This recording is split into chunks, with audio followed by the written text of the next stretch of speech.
বাংলাদেশের রাজনীতির এক কিংবদন্তির প্রতি শেষ শ্রদ্ধা জানাতে ঢাকায় এসেছেন বিভিন্ন দেশের উচ্চ পর্যায়ের প্রতিনিধিরা। বিএনপি চেয়ারপারসন ও সাবেক প্রধানমন্ত্রী বেগম খালেদা জিয়ার জানাজায় অংশ নিতে ভারত, পাকিস্তান, ভুটান, মালদ্বীপ, নেপাল ও শ্রীলঙ্কার প্রতিনিধি দল ঢাকায় এসেছেন।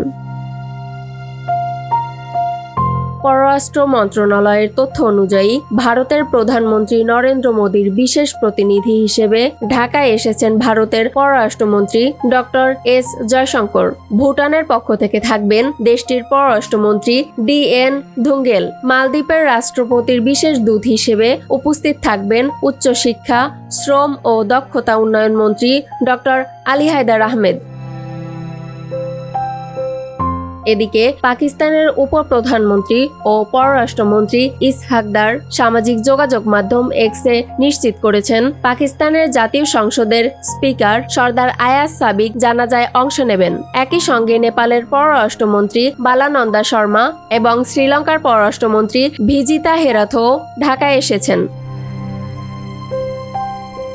উল্লেখ্য, মঙ্গলবার ভোর 6টায় রাজধানীর এভারকেয়ার হাসপাতালে চিকিৎসাধীন অবস্থায় শেষ নিঃশ্বাস ত্যাগ করেন বেগম খালেদা জিয়া। আজ বুধবার দুপুর 2টায় জাতীয় সংসদ ভবনের দক্ষিণ প্লাজায় অনুষ্ঠিত হবে খালেদা জিয়ার জানাজা।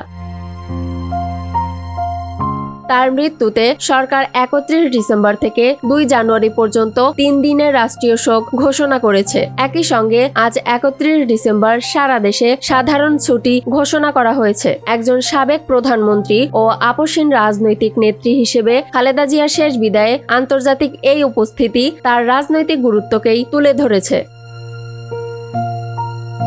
ইয়ামনি নিউজ ডেস্ক, নিউজ 24 ঘন্টা।